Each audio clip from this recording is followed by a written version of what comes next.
second ever Hurricane Week in Force 13, where over the next 6 days we'll be running special features and taking a look back through the year 2013 as it happened in the tropical regions.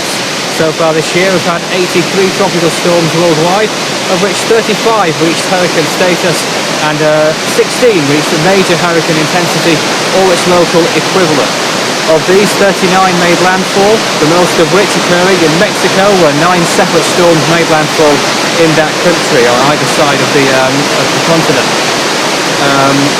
In terms of individual landfalls, the Philippines had the most of those, with 8 separate storms causing a total of 18 landfalls at least across the country.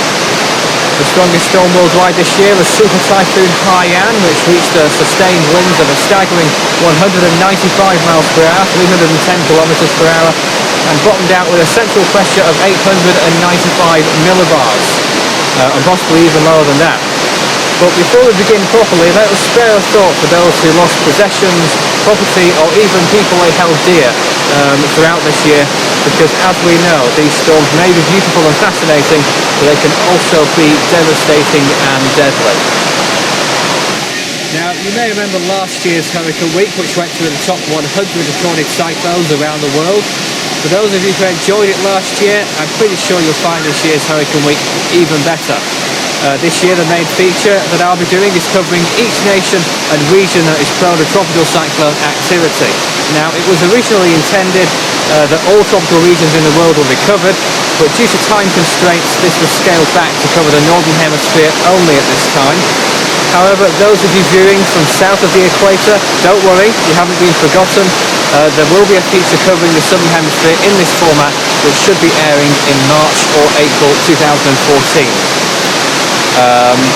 The actual date or dates will be put on the Force 13 website whenever it has been decided. For live storm tracking information around the world updated all year round, do make a note of visiting the website force13.com for that and much more. For user convenience, here is the running order of features that you'll see throughout Hurricane Week. Because it's such a large project with a lot of content, there may only be a certain section that you're interested in seeing. Hopefully you'll see it on your screen now. Along with the main feature, we will have a selection of 5 full season animations from around the world along with animations of the 2013 Atlantic and East Pacific hurricane season animations, which will be at the end of the week. Also look out for our featured hypothetical hurricane season animation, which was submitted by Andrew444, and a 2013 Atlantic What Might Have Been season, which takes a look at the worst case scenario on what turned out to be a rather inactive season here in the Atlantic Ocean. Part 1 generally covers the Northern Atlantic, and to kick off we'll start here where I'm based in the UK and Ireland.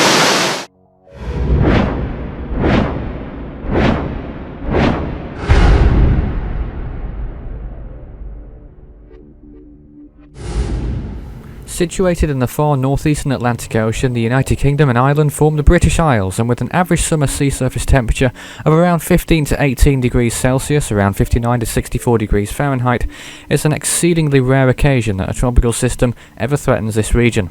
However, a lot of extratropical storms find themselves here, many of which were once Atlantic hurricanes. So because of that, and because I live here, this is where we will begin the main feature of Hurricane Week 2013. So, whilst the UK and Ireland doesn't have the most exciting tropical cyclone record, with a grand total of 1 recorded, even that one has some doubt cast over it, however, many extratropical storms have passed over the British Isles with hurricane-force winds and caused damage and fatalities. Our costliest cyclone was Lily in 1996 with $300 million in damages, and the deadliest storm was Debbie in 1961, which killed 12 in the Republic of Ireland and 6 in Northern Ireland. The last storm to move over the land was Katia in 2011. Hurricane Debbie was the fourth storm of the 1961 hurricane season and began to turn northeast after reaching its peak as a Category 3 storm. The storm passed through the Azores, though no damage was reported here. Debbie continued towards the northeast as a Category 1 hurricane, but was only confirmed to be extratropical once it had clipped the western coast of Ireland. Regardless of whether it was tropical or not at the time of landfall, the storm still struck with hurricane-force winds, resulting in 18 fatalities and around $50 million in damages. Charlie first brushed the coast of North Carolina and Virginia as a Category 1 hurricane before weakening to a tropical storm as it moved out to sea. Charlie turned extratropical south of Newfoundland and proceeded towards the west-northwest. The remnants of Charlie brushed the south coast of Ireland, causing heavy rainfall and flooding across the southern and eastern parts of the country. The storm caused 5 fatalities and several $1 million in damages. Charlie then moved into Wales, where rainfall broke records in a number of locations. The storm then exited out of Lincolnshire and out into the North Sea before dissipating near Denmark.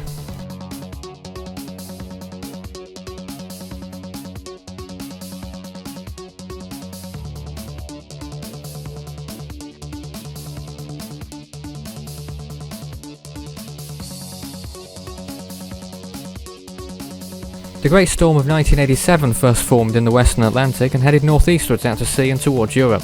The storm deepened as it approached the British Isles and moved over the south of the UK with hurricane-force winds. Whilst the Great Storm did have winds of hurricane strength, gusting to Category 3 intensity in some places, the storm was not a tropical cyclone, nor was it ever in its lifetime. However, this storm remains to be the most well-known in the United Kingdom, and with damages of at least £1 billion, the storm was more costly than all the ex-hurricanes that have passed through this country put together. After moving through Cuba and the Bahamas, reaching major hurricane intensity in the process, Lily of 1996 moved out to sea and slowed in its forward motion for a number of days, whilst maintaining hurricane strength.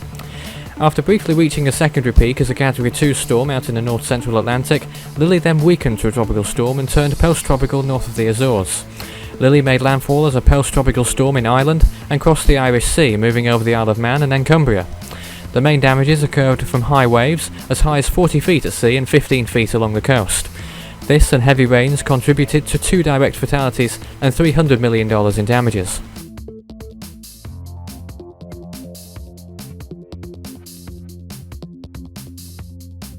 As a tropical cyclone, Hurricane Katia of 2011 didn't come close to making landfall, though it did peak as a Category 4 hurricane in the open Atlantic. After curving to the northeast, Katia moved across the northern Atlantic, turning extratropical in the process.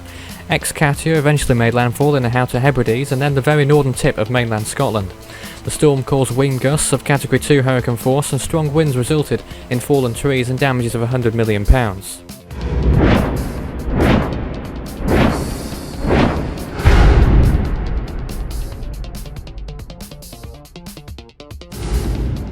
Located in the southwest corner of Europe, the Iberian Peninsula is one of the areas that are more likely to receive tropical systems in the future, especially if sea surface temperatures rise. Indeed, this area has received 2 storms in the past, one in 1842 and the other just 8 years ago. However, since we're looking at storms since 1950, we'll also take a look at storms that pass through the Azores as well as the mainland in this section. 11 cyclones have made it as far as the Azores, 7 of them being tropical storms, 3 Category 1 hurricanes and a single Category 2 hurricane. Hurricane Gordon of 2006 is the costliest storm to affect the area with damages of $3.8 million, but Hurricane Emmy in 1976 remains the deadliest, causing 68 fatalities. The last storm to pass close to the Azores was Nadine last year in 2012.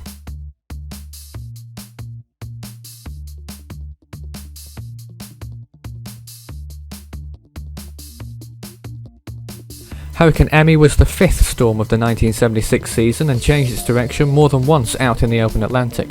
Emmy peaked as a Category 2 hurricane whilst approaching the Azores and then dipped southward and hooked back towards the north, striking the Azores as a Category 1 storm.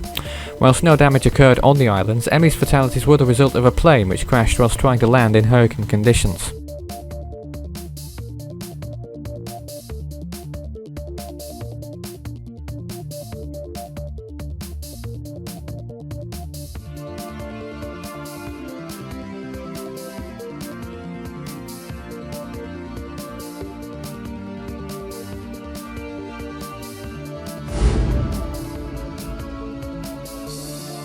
Subtropical storm Vince formed in October 2005 west of Madeira and transitioned into a tropical system as it moved northeastward. Briefly attaining hurricane strength, Vince proceeded towards Spain where it made landfall as a tropical depression, the first storm to do so in modern times. Vince did not cause much damage on the Iberian Peninsula.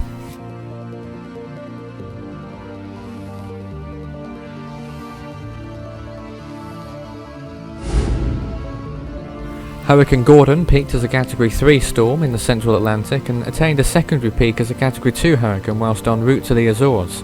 Weakening to a Category 1 storm, Gordon passed through the southern Azores and turned extratropical soon after.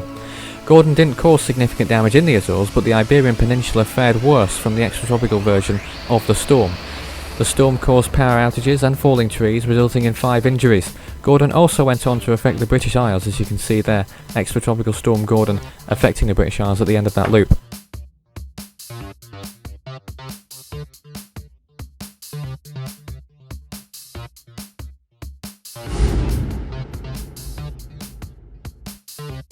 Hurricane Nadine was the 14th storm of the 2012 hurricane season and reached hurricane status as it curved towards the Azores.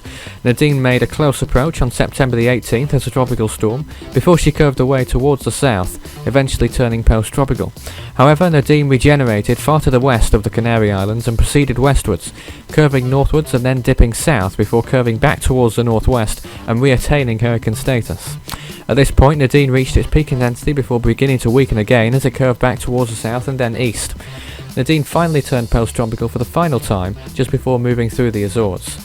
Despite tropical storm warnings that were posted in the Azores, no significant damage occurred on the islands.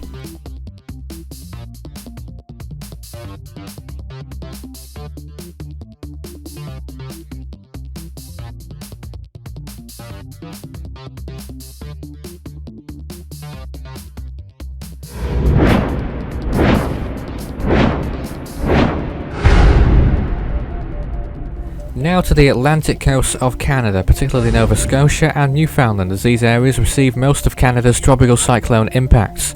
Their position puts them well into the 40s in degrees latitude, meaning that most storms are in the process of extratropical transition or have already done so by the time they arrive. However, 30 tropical cyclones have made landfall in this region, 8 of them as a tropical storm, 19 Category 1 hurricanes, and 3 storms of Category 2 intensity. Due to their high latitude in relation to the tropics, major hurricane landfalls here are unheard of. The costliest storm in this region was Hurricane Igor in 2010, causing $200 million in damages. The deadliest storm to impact the region was Hurricane Hazel in 1954, causing 81 fatalities. The last storm to strike the area while still tropical was Igor in 2010, though Leslie in 2012 came very close. In 1959, a tropical depression formed in the Gulf of Mexico and passed through Florida at that intensity, causing some flooding in central and southern parts of the state. The storm developed further as it moved out into the Atlantic, becoming a hurricane shortly before turning extratropical on approach to Nova Scotia, where it made landfall and stalled before eventually moving back out to sea and made a final landfall in Newfoundland. The storm caused the sinking and capsizing of numerous boats, resulting in 35 fatalities in all. Tropical Storm Juan formed in the Atlantic to the southeast of Bermuda in September 2003. The storm moved towards the north, soon intensifying into a hurricane as it passed to the east of Bermuda and reached its peak intensity as it approached Nova Scotia as a Category 2 storm, an intensity it maintained until landfall near Halifax on September the 29th.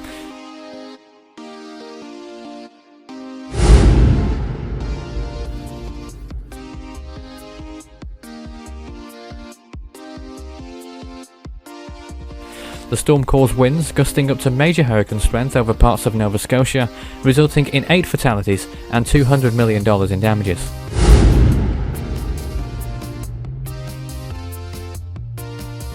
After peaking as a strong Category 4 hurricane, Igor of 2010 began to curve towards the northwest, eventually weakening to a Category 1 hurricane, but maintained this intensity for several days as it curved back towards the northeast and eventually made landfall in eastern Newfoundland just before turning extratropical.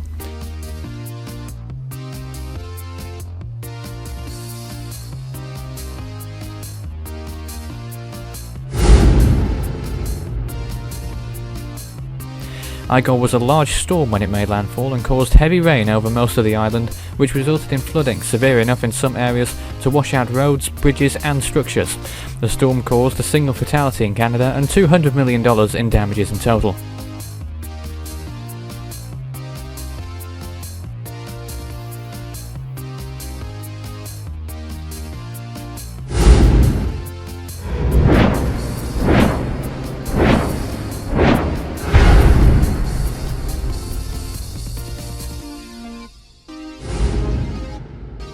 Now to the lonesome island of Bermuda, situated far to the east of the United States and well to the northeast of the Bahamas, in the open Atlantic.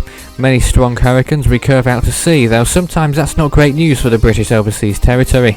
Whilst direct hits are somewhat rare, Bermuda usually experiences inclement conditions due to a tropical cyclone at least once a year. In terms of actual landfalls, there have only been 3 due to Bermuda's small size, 1 tropical storm, 1 Category 1 hurricane and a single Category 2 storm since 1950.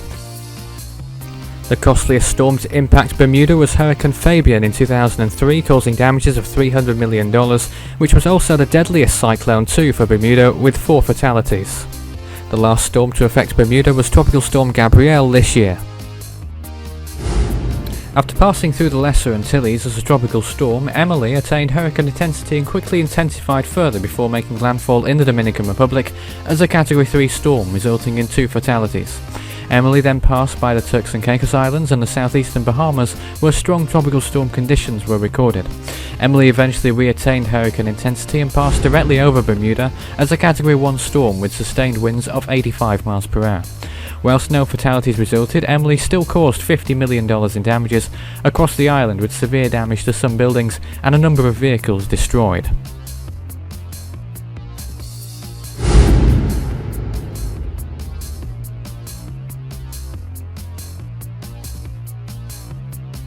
Tropical Storm Dean formed in early August 1989 in the central Atlantic and developed into a hurricane just east of the Leeward Islands. After stalling to the north of the Lesser Antilles, the storm passed close to Bermuda as it strengthened into a Category 2 hurricane. Dean then made landfall in Newfoundland as a tropical storm before turning post-tropical.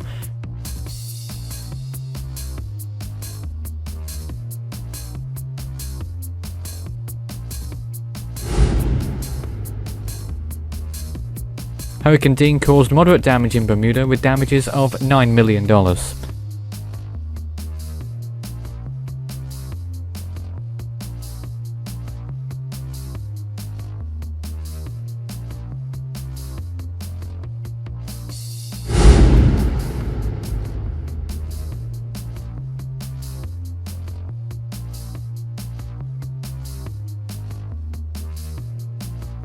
Hurricane Fabian formed in the central Atlantic and gradually intensified to become a powerful Category 4 storm as it made its approach to the Leeward Islands. After passing to the north, Fabian turned towards the northwest, fluctuating in intensity on its approach to Bermuda.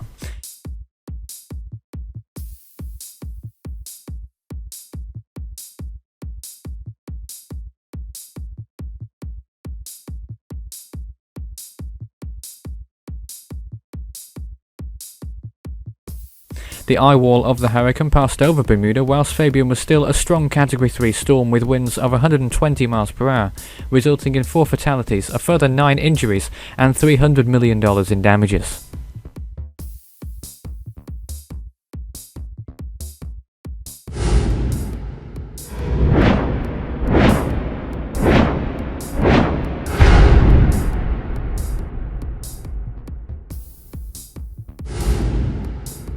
And now to the most northeasterly stretch of the United States, that's the Maine, New Hampshire and Massachusetts part of New England. This area enjoys a bit more shelter from tropical cyclones than other places along the coast due to peak sea surface temperatures no warmer than those seen in the Baltic Sea in some places. This means that most storms weaken or turn post-tropical before reaching this region. Nonetheless, this area has seen 8 tropical cyclones make landfall since 1950, 5 tropical storms, a single Category 1 hurricane, and 2 Category 2 storms. No major hurricanes have impacted the area in this time frame. The costliest storm for this region was Bob in 1991, who caused $1.1 billion in damages. Bob is also believed to be the deadliest storm, causing 5 fatalities here. The last storm to make landfall was Tropical Storm Hermine in 2004.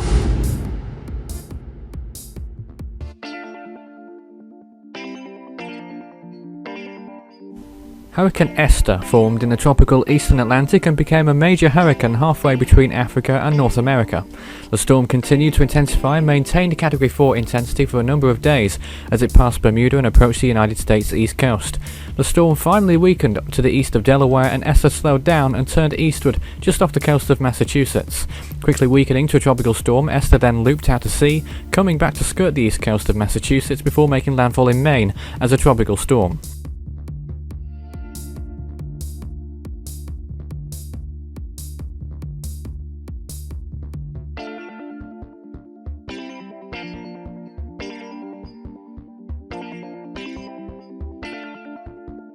Damage in this area was minimal, with most of the $6 million in damages being seen on Long Island. Hurricane Esther also downed a US Navy aircraft over open waters, resulting in 7 fatalities. Esther is also notable for being amongst the first hurricanes in which the United States Navy seeded the storm with canisters of silver iodide in an effort to weaken the cyclone. This project was ultimately abandoned several years later.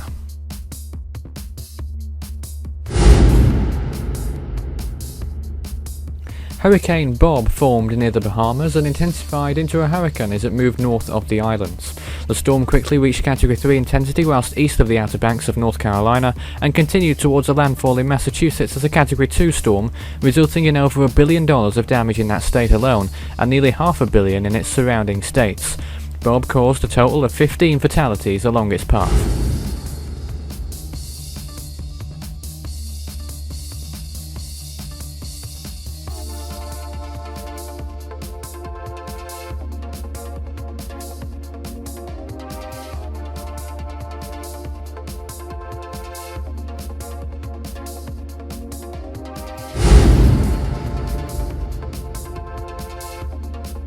Tropical Storm Noel began life in the Caribbean, where it first struck Hispaniola, causing well over 100 fatalities there.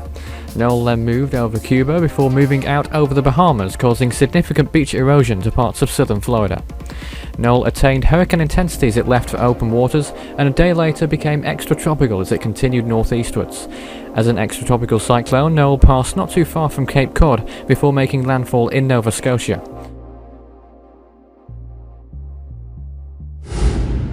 The western side of the storm caused wind gusts well into hurricane force in Massachusetts, whilst heavy snow fell in the northern reaches of Maine and in Canada.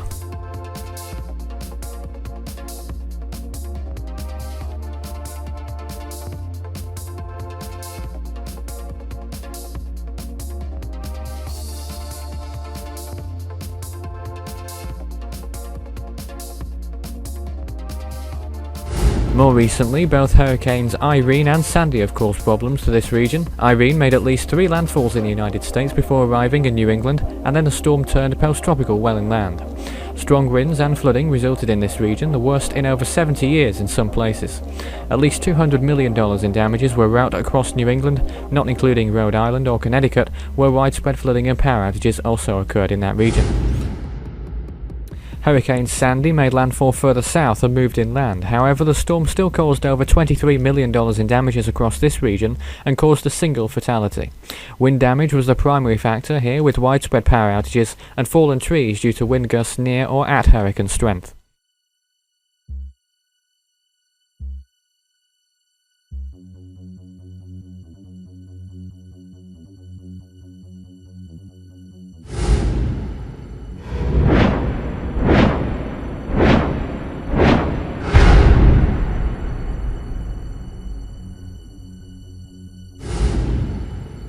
Continuing southward now, here we have the states of Rhode Island, Connecticut and New York, and historically speaking this area is significantly more susceptible to receiving tropical cyclones than the previous region that we looked at. While sea surface temperatures are not typically ideal for tropical cyclones here, hurricanes do have more of a chance to make landfall before dissipating or turning post-tropical. So, 21 cyclones have made landfall in one of these 3 states, 15 of them being tropical storms, 2 Category 1 hurricanes and 4 Category 2 storms since 1950. The costliest cyclone here was Hurricane Sandy last year, which caused $32.4 billion in damages. Sandy also now holds the record for deadliest storm in this region, causing 57 fatalities here. Sandy was the most recent storm to impact this region.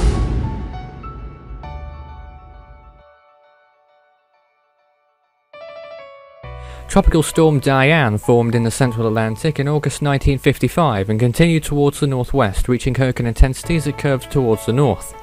Maintaining a slow north-northeasterly motion, Diane continued to intensify until it reached its peak intensity as a Category 3 hurricane. The storm then turned back towards the west and increased its forward motion again. Gradual weakening began from here, though the storm still reached the coast of North Carolina as a Category 1 hurricane. Moving inland, Diane maintained tropical storm intensity as it curved northwards, then northeastwards, over Virginia, Maryland, Pennsylvania and New Jersey, before exiting through Long Island. Diane finally turned extratropical on August the 20th.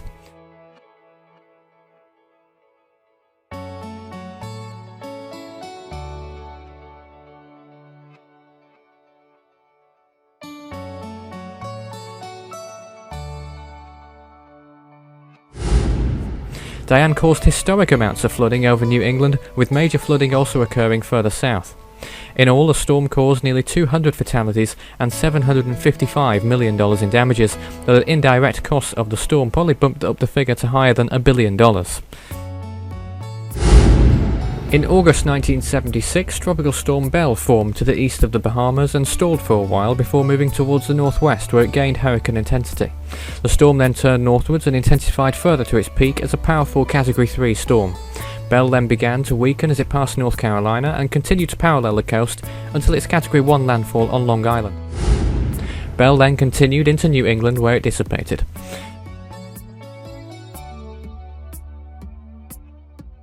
The storm caused 10 fatalities, 5 direct, and $100 million in damages.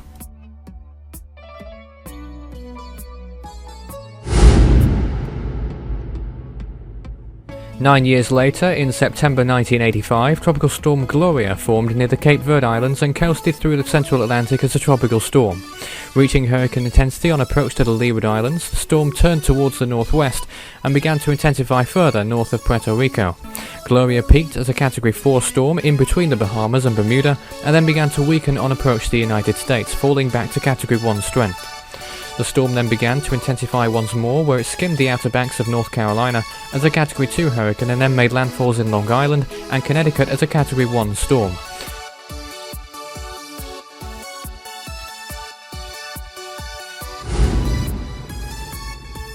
The storm brought wind gusts of Category 3 strength to Long Island and high rainfall accumulations for inland areas of the mid-Atlantic states.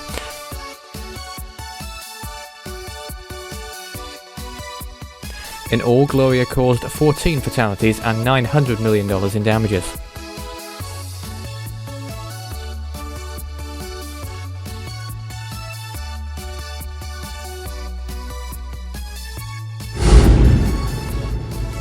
More recently, Hurricane Irene also affected these areas, making landfall in Coney Island as a strong tropical storm in 2011.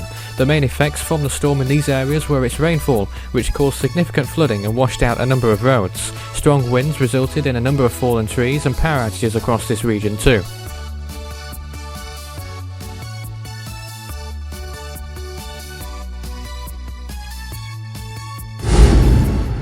The next year, Hurricane Sandy made its final landfall in New Jersey, which caused problems in New York City and the wider area, as well as power outages for hundreds of thousands in New England. On Long Island, thousands of homes and buildings were destroyed. A number of subway tunnels in New York City were flooded completely, and across the state, 2 million were left without power in the aftermath of the storm.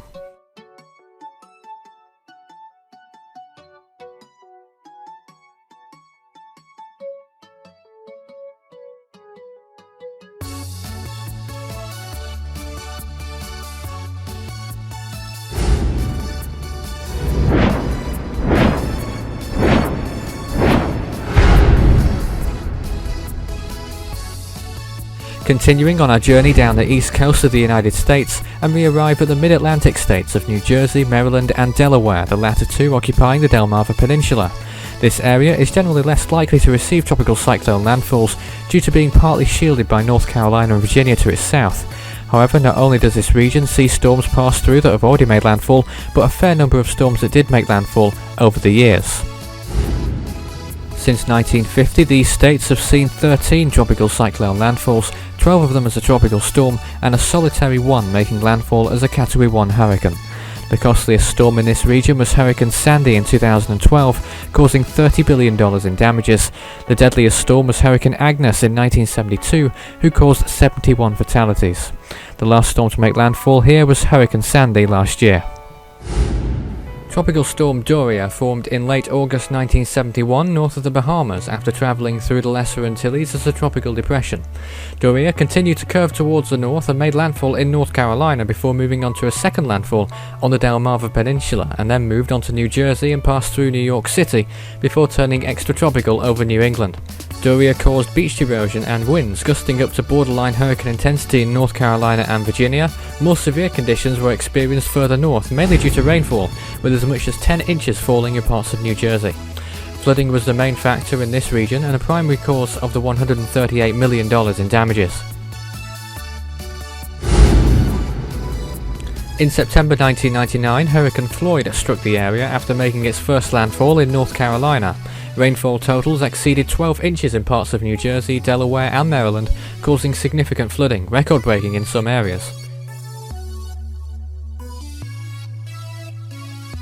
Damages amounted to tens of millions, perhaps approaching the $100 million figure in these states, including Pennsylvania.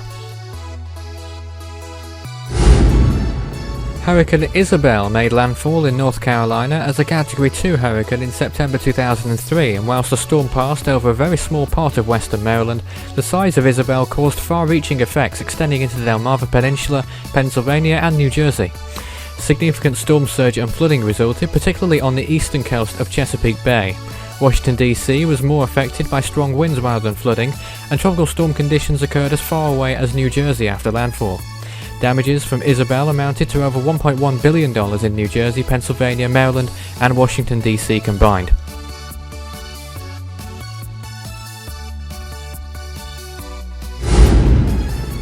More recently, in 2011, Hurricane Irene skimmed the coast of Delaware as a Category 1 hurricane and then made landfall in New Jersey as a strong tropical storm. The passage of Irene resulted in numerous fallen trees in Maryland and Delaware, where a tornado was also spawned by the hurricane.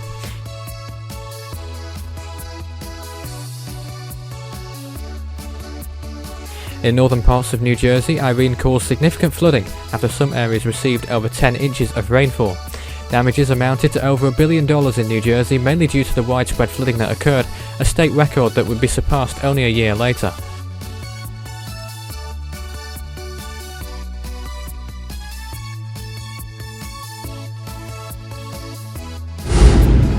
Last October, Hurricane Sandy formed in the Caribbean and struck Jamaica as a Category 1 hurricane, before intensifying further and making landfall in Cuba as a major Category 3 storm. Sandy then began to weaken over the Bahamas and began its extratropical transition, a process that would only be completed just before the landfall.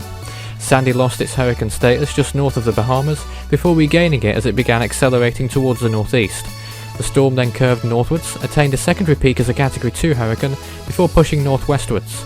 Sandy turned extratropical just before making landfall in New Jersey with sustained winds of 80 miles per hour, a Category 1 hurricane equivalent.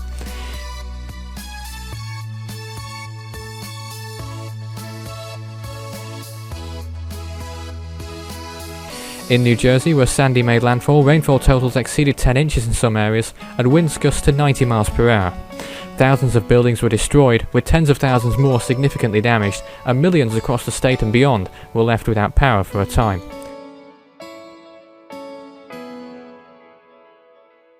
Damages in New Jersey amounted to around $30 billion, with hundreds of millions of dollars in damages occurring in the surrounding states of Pennsylvania, Maryland, Washington DC, and Delaware.